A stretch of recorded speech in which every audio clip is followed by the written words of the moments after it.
High YouTube family, welcome to beyond the office. आज गुरुवार म्हणजे माझ्यासाठी फक्त आठवड्यातला एक दिवस नाही, तर मनाला शांत करणारा दिवस. कॉलेजमध्ये असल्यापासून माझा गुरुवारचा उपवास कधीच चुकलेला नाही.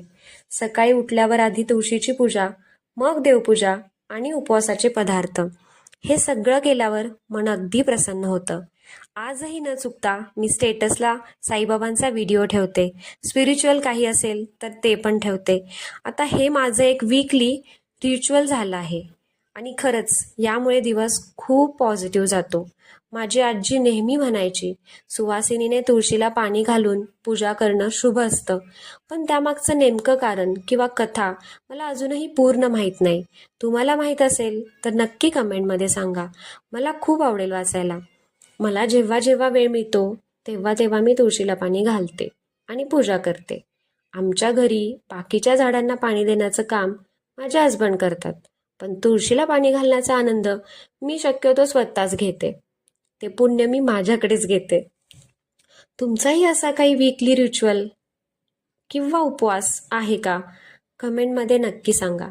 आणि तुम्हाला असं पूजा उपवास केल्यानंतर प्रसन्न वाटतं का? ते नक्की सांगा. आज उपवासासाठी मी उपवासाचं थालीपीठ केलं होतं. थालीपीठाचं जे पीठ आहे ते मी काटदरेचं आणते, मला आवडतं. तुम्ही कोणतं उपवासाचं पीठ यूज करता मला नक्की सांगा. मग काय नाही, त्याच्यामध्ये कूट, मीठ, हिरव्या मिरचीचा ठेचा, एक बटाटा, एवढं सगळं मिक्स करून जसं आपण पराठ्यांसाठी पीठ मळतो तसं छान पीठ बनवलं. हे सगळं मिक्स झाल्यानंतर ह्याला एक 10 मिनिट रेस्ट देतात, पण मला पिठाला रेस्ट देण्यासाठी सुद्धा टाईम नव्हता, कारण मला लॉग इन करायचं होतं. मग काय, पटकन पीठ मळलं आणि लगेच थापले बरं का, थापलेच म्हणतात आमच्याकडं थालीपीठला. हे आहे उपवासाचं थालीपीठ. आणि अजून आम्ही ह्याला धपाटं पण म्हणतो.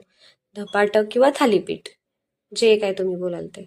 हे ॲक्च्युली असं व्यवस्थित मळून मग त्याला एक कमीत कमी 10 मिनिट तरी रेस्ट द्यावा लागतो. पण मी काय तो दिला नाही, कारण मला पटकन ते खाऊन ऑफिसचं काम सुरू करायचं होतं. त्यामुळे तुम्ही बघताय की थोडे थोडे साईडला त्याला क्रॅक जात होते. ते कशामुळं? कारण पिठाला रेस्ट न दिल्यामुळं.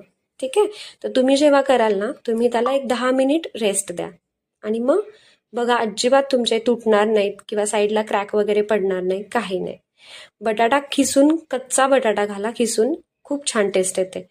उकडून वगैरे नको, मध्ये जास्त ओव्हरकुक होतं. ठीक आहे, मस्त गोल असे तुम्हाला जसे जेवढ्या साईजमध्ये हवेत तसे थापून घ्या आणि मस्त तूप टाकून खमंग त्याला भाजून घ्या.